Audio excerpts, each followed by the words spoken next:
दोस्तों नमस्कार, जय हिंद, वंदे मातरम। कक्षा 8वीं वाले सभी विद्यार्थियों के लिए सामाजिक विज्ञान का पेपर आ चुका है आपकी स्क्रीन के सामने। ऐसा पेपर जो कि आपकी एग्ज़ाम में आपको देखने को मिलेगा, वेरी मोस्ट पेपर है, आप देख सकते हैं। ये सारा का सारा पेपर मैं आपको हमारे द्वारा बनाए गए पेपर के द्वारा बताऊँगा और इनमें सभी प्रश्नों के आंसर हैं। आपको सारा का सारा पेपर अच्छे से देखना है और अपनी एग्ज़ाम में ज़्यादा से ज़्यादा अंक प्राप्त करने हैं। बढ़ते हैं हमारे क्वेश्चन की ओर, जो कि आपकी एग्ज़ाम में काफ़ी महत्वपूर्ण है।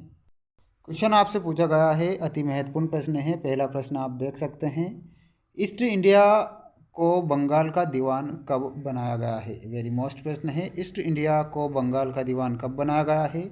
ऑप्शन आप देख सकते हैं 1765, 1793, 1696 या फिर 1805। यहाँ पर आप करेक्ट उत्तर क्या बताएंगे। ईस्ट इंडिया को बंगाल का दीवान कब बनाया गया है, तो ऑप्शन नंबर ए आप सभी का करेक्ट हो जाएगा 1765। 1765 में ईस्ट इंडिया को बंगाल का दीवान बनाया गया था। अगला क्वेश्चन है, स्थायी बंदोबस्त नामक व्यवस्था को बंगाल में किसने लागू किया। वेरी मोस्ट प्रश्न है, स्थायी बंदोबस्त नामक व्यवस्था को बंगाल में किसने लागू किया था। तो यहाँ पर आप लॉर्ड कॉर्नवालिस करेक्ट उत्तर बताएंगे, लॉर्ड कॉर्नवालिस।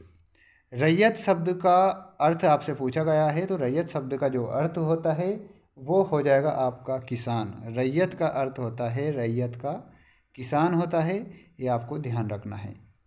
महलवाड़ी व्यवस्था सर्वप्रथम किसने तैयार की। वेरी मोस्ट प्रश्न, महलवाड़ी व्यवस्था ये पूछा जाएगा आपकी एग्ज़ाम में। तो फोर्थ का जो आपका ऑप्शन करेक्ट होगा, होल्ट मैकेंजी ने महलवाड़ी व्यवस्था की शुरुआत की थी। होल्ट मैकेंजी आप सभी को याद रखना है।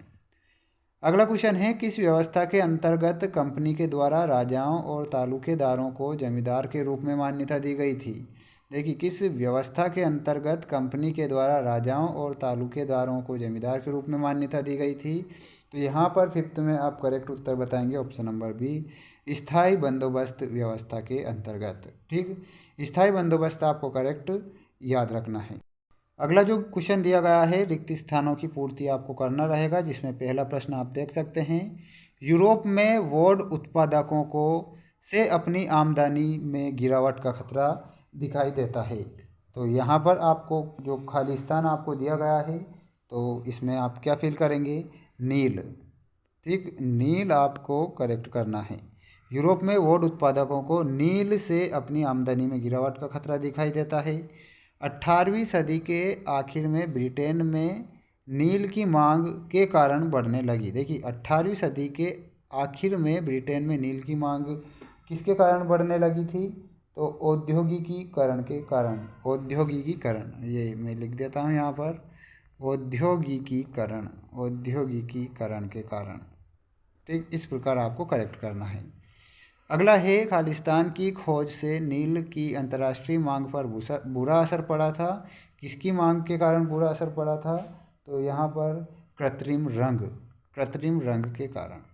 ठीक, कृत्रिम रंग आपका करेक्ट उत्तर होगा।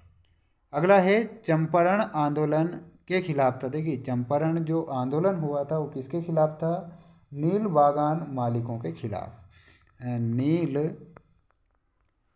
नील बागान मालिकों के खिलाफ। ठीक, इतना आपको लिखना रहेगा। अगला क्वेश्चन है, बंगाल में खालिस्तान में भीषण अकाल पड़ा। देखिए, बंगाल में कब भीषण अकाल पड़ा था, तो यहाँ पर 1770 में बंगाल में भीषण अकाल पड़ा था, ऐसा आपको याद रखना है। सभी विद्यार्थियों को जितने भी प्रश्न मैंने बताए हैं, वेरी मोस्ट प्रश्न बताए हैं, जो कि सिलेबस के आधार पर हैं। इन सभी प्रश्नों को आप अच्छे से याद करेंगे और मिलते हैं हम नेक्स्ट वीडियो में। जय हिंद।